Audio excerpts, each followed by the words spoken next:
O elemento água já é um elemento que ele se refere ao lado emocional. Então é um elemento que tem muita ligação na astrologia kármica, a gente fala bastante, que tem muita ligação com a nossa alma, com o que a gente traz de resquícios dessas outras existências, do que ficou guardado, né? São as memórias, as bases da nossa estrutura interior.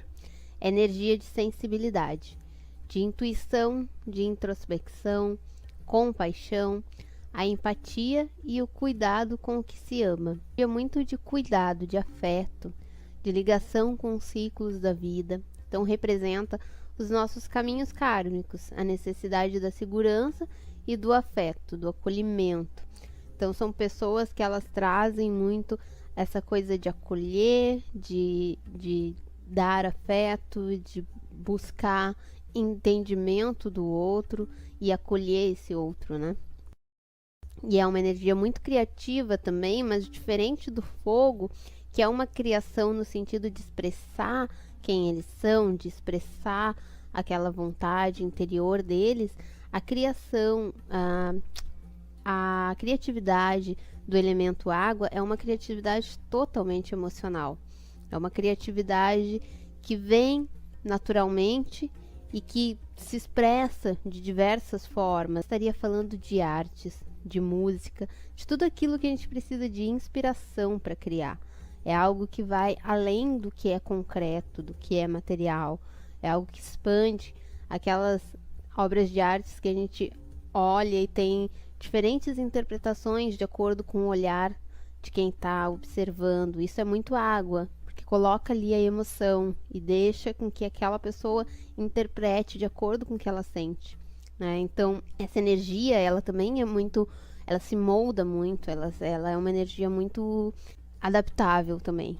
E aí, quando a gente percebe que uma pessoa tem excesso de água nesse mapa, como que a gente precisa olhar para essa pessoa? Bom, primeiro, como o elemento água tem essa questão da sensibilidade, a gente vai perceber que essa pessoa tem uma sensibilidade mais aflorada, tá? Ela percebe mais facilmente as coisas, ela tem um olhar muito intuitivo para tudo que está ao redor dela, e ela entra muito nas energias de tudo que está ao redor dela. É uma pessoa que ela tem um sentido de nostalgia muito grande, ela recorda muito os momentos que foram bons e quais foram esses momentos e tem vontade de voltar. E é uma energia que tem muito cuidado. Tudo que uma pessoa que tem excesso de água no mapa guarda, ela guarda e cuida muito bem e se mantém aquilo por muito tempo, né?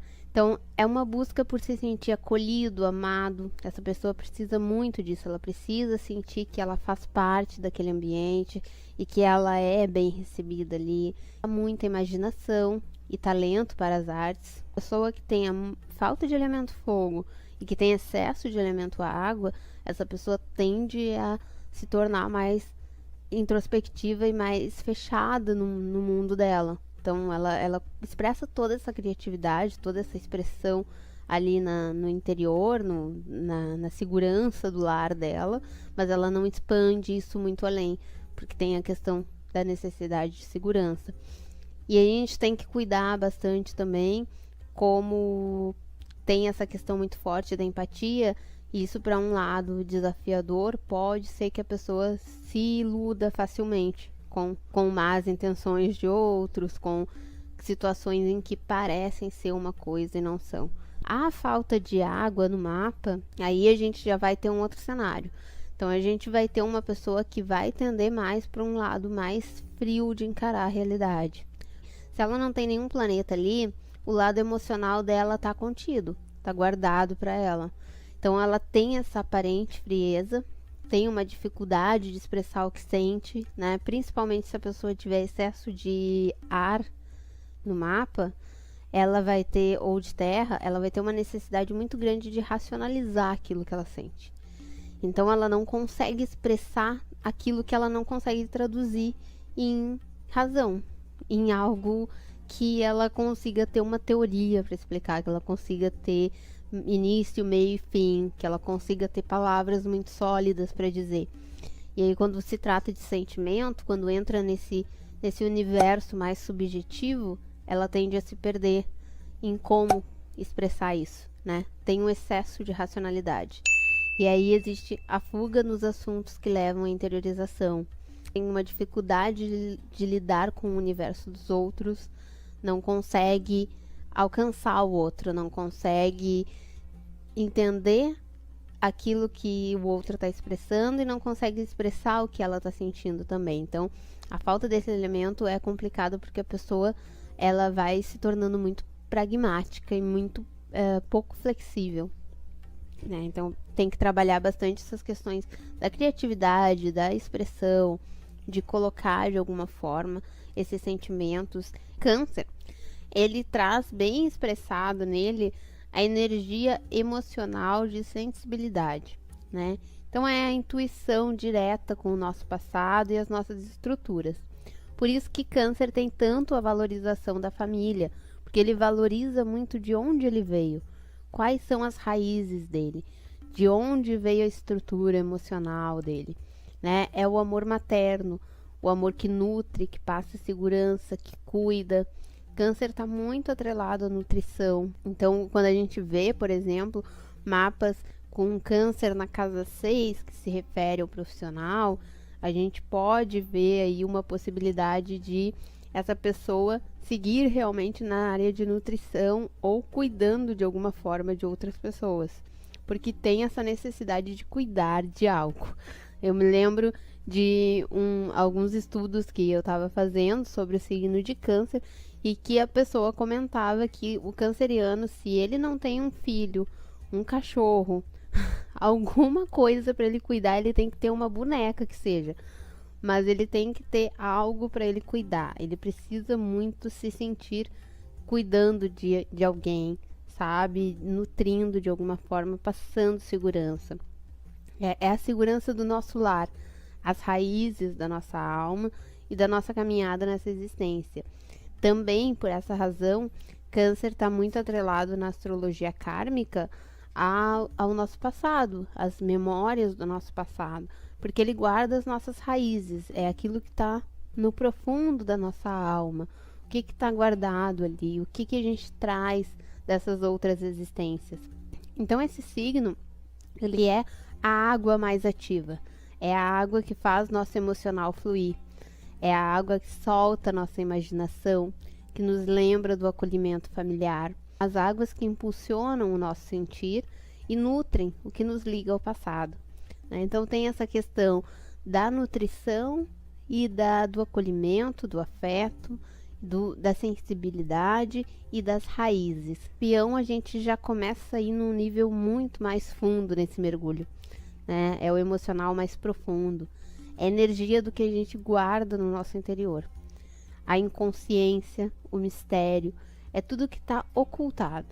Então, é o nosso subconsciente também, aonde ele cai, ele mostra muito de atitudes inconscientes, porque ele fala dessa profundidade emocional, daquilo que não está num nível apenas da consciência, mas quais são as emoções que estão interagindo com o seu ser e que estão causando situações, estão ali guardadas, muito interiorizadas, mas elas se expressam nas suas atitudes invariavelmente.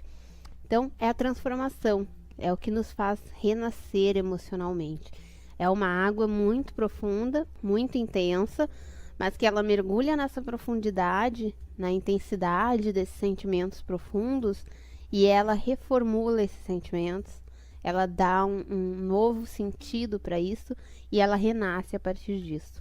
É por isso que em Escorpião a gente tem o mito da Fênix, porque ele vai sempre fazer esse mergulho interno muito profundo e vai renascer a partir de tudo que ele aprendeu ali.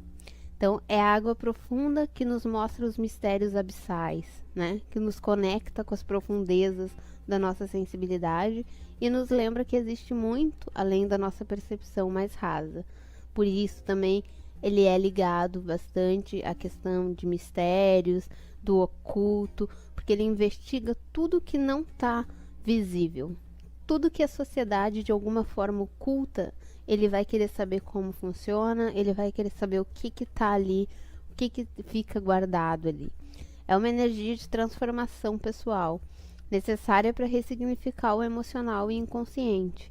É uma energia complicada de lidar, mas é uma energia muito transformadora. E que onde quer que essa energia caia no seu mapa, é onde você tem a maior necessidade de entender quais são os instintos que estão aflorando ali naquela área, o que que tem do seu emocional influindo naquela área e transformar isso. A partir da transformação disso, você consegue ressignificar o restante de boa parte do mapa, né? E peixes, quando a gente chega em peixes, já é uma água num nível mais solto dessa energia. A gente pode fazer uma associação com os estados físicos da água. Então a gente fala de Câncer sendo o estado líquido, aquela água mais visível, mais expressiva, mais ali no seu estado mais fluido. A gente fala da água no estado de gelo, que seria Escorpião, uma água densa, uma água profunda, uma água fixa. E a gente chega em Peixes, a gente fala do estado de uma água em estado gasoso, uma água que já está se transformando, já passou pelo processo de regeneração escorpiana e já está se transformando e se solta, se desprende de qualquer conceito, de qualquer limite que possa representar o restante do mapa. Então essa energia é de uma ligação com o todo. É a água que nos liga à consciência superior e que nos lembra da espiritualidade. Por isso esse signo é muito atrelado a assuntos espirituais, assuntos holísticos, porque ele tem uma sensibilidade muito solta e muito conectada com questões superiores mesmo. Muito solta dos assuntos aqui, né, materiais, dos assuntos mais mundanos, digamos assim. Nos lembra que somos parte de um todo e com isso trabalhamos a empatia. É uma sensibilidade fluida e artística. Coloca também a sensibilidade dele nessa criação, né? Ele coloca a intuição, ele coloca coisas mais subjetivas além dele próprio, que vão além da percepção dele. Então é expressivo, é a água da criação divina. O amor tão sublimado que se torna amor universal, né? O desafio é evitar os escapismos e aceitarmos a nossa realidade, porque por Peixe ser um signo muito imaginativo, e ele tem esse desprendimento todo, essa empatia muito doada e essa expressividade toda na criatividade, ele tem uma dificuldade de se encaixar nesse mundo. São pessoas que elas não conseguem se sentir pertencentes totalmente a essa realidade. Elas têm uma sensibilidade que é muito mais aflorada que a das outras pessoas. Elas têm uma dor pelo outro que elas não percebem tão facilmente nas outras pessoas. Elas têm uma maneira de colocar o que elas sentem que é muito desprendida, e aí ela se depara com todas essas barreiras que nós como humanidade criamos, né? E aí ela não se encaixa tão facilmente. Então a tendência é acabar fugindo disso, é acabar querendo buscar escapismos para sair dessa realidade. Sair o signo de Peixes, ele tem muita dificuldade de lidar com o cotidiano, né? De lidar com aquilo que foge desse lado imaginativo, que foge da criação mais solta, que não perde um pouco do encanto que ele quer sentir, ele quer interagir com todo, emocionalmente com todo mundo e abraçar todo mundo e trazer todo mundo para aquela realidade criativa e expressiva dele.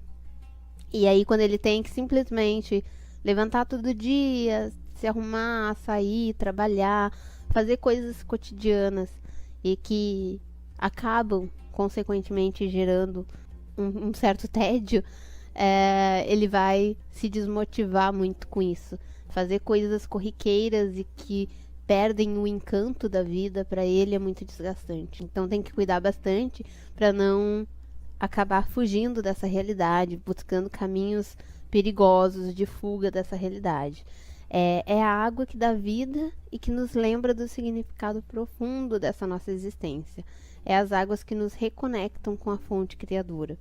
Então é um signo que ele é muito espiritualizado, ele é muito empático, muito expressivo, está muito ligado às artes, ele precisa criar, ele precisa colocar todo esse sentimento para fora, porque ele tem uma gama de sentimentos enorme, ele tem toda essa capacidade de amor universal que a gente falou.